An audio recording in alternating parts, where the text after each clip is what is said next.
اور if I were just say this کہ یہ آپ کون سی بات کر رہے ہیں BMW کی؟ میں نے کون سی BMW لے لی؟ آپ how can you accuse anybody of this؟ آپ کو نہیں، میری بات سنیں، آپ بیٹھے ہیں، آپ نے بات کر لیا، میں بات کروں گا. You sit down please. ناظرین، امید کرتا ہوں کہ آپ سب لوگ خیریت سے ہوں گے. ناظرین، مسلم لیگ کے سینئر رہنما مفتاح اسماعیل سے ایک پریس کانفرنس میں ایک صحافی نے سوال کیا کہ آپ نے BMW ایک گاڑی آپ نے کرپشن میں لی تھی، تو موصوف صاحب نے اس کا جواب دینے کی بجائے اس صحافی پر چڑھائی کر دی اور اس کو لین تین شروع کر دی. تو چلتے ہیں ویڈیو میں، آپ خود سن لیں کہ مفتاح اسماعیل صاحب اس صحافی پر کیوں اتنا زیادہ ناراض ہو رہے ہیں. اور if I were just say this کہ یہ آپ کون سی بات کر رہے ہیں BMW کی؟ میں نے کون سی BMW لے لی؟ آپ how can you accuse anybody of this؟ آپ کو نہیں، میری بات سنیں، آپ بیٹھے ہیں، آپ نے بات کر لیا، میں بات کروں گا.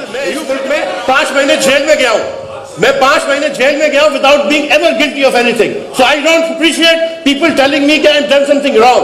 میں اپنی گاڑی چلا رہا تھا، اپنا پیٹرول دیتا ہوں. So don't ever tell me this. یہ جو جھوٹے الزام لگاتے ہیں نا آپ لوگ کرپشن کے، اس کے لیے لوگوں کو جیل میں جانا پڑتا ہے. That's not funny. میری بہن، میری بیوی اور میری بیٹی بیٹھ کے رو رہے تھے جب میں جیل گیا تھا. تو so you take it back. آپ اس طرح نہیں کہہ سکتے مجھ کو. یہ جیسے آج سر آج اگر اسحاق ڈار کی جگہ ہوتے تو آپ کا کیا ڈیفرنس ہوتا، کیا ریزسٹنس ہوتا؟ اور دوسرا میں صرف ایک جملہ بولوں گا، آپ بول رہے ہیں کہ انڈیا نے ریسپانس نہیں کیا، وہ نہیں کرے گا کیونکہ ہم ایک دوسرے کی عزت نہیں کرتے، تو وہ بھی نہیں کرے گا. پیچھے چلے جائیے گا. There are a lot of questions from the back as well. We'll come to you.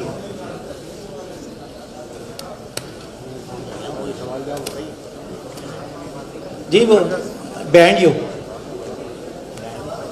Please. Government of Pakistan does not stop anybody from setting up a refinery.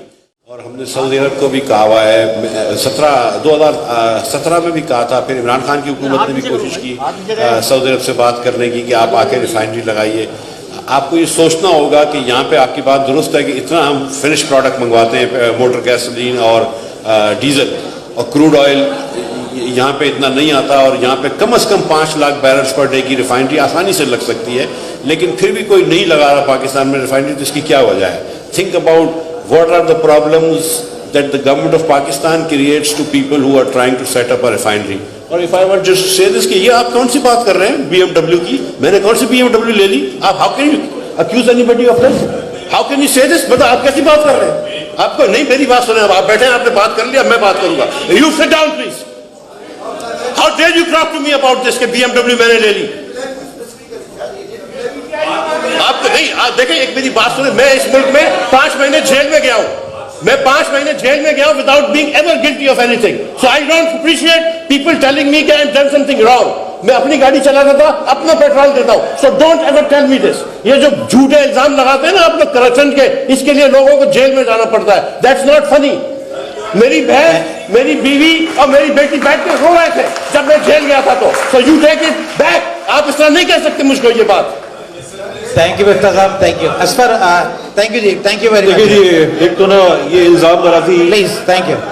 دیکھیں This is the last comment and then we'll be concluding the جو session. Blame game کا culture ہوا ہے، یہ بڑا غلط culture ہے. اس انسان کی میں گواہی دے سکتا ہوں کہ Please. Government of Pakistan does not stop anybody from setting up a refinery. ناظرین، آپ نے مفتاح اسماعیل کا جواب سنا ہے. تو مفتاح اسماعیل صاحب فرما رہے ہیں کہ آپ کو نہیں چاہیے کہ بغیر تصدیق کے کسی پر بھی من گھڑت الزامات لگانے شروع کر دیے. تو صحافیوں کا بھی پیشہ ورانہ یہی تقاضا بنتا ہے، وہ بغیر تصدیق کے کسی پر بھی جھوٹے الزامات نہ لگائے، کیونکہ جھوٹے الزامات لگانے سے اس آدمی کی عزت میں فرق پڑتا ہے اور بے جا اس پہ مقدمات قائم ہوتے ہیں. یہ تھی میری آج کی ویڈیو. اگر آپ کو پسند آئی ہو تو چینل کو سبسکرائب کیجیے گا اور اس کو لائک کیجیے گا. اللہ آپ کا حامی و نگہبان ہو.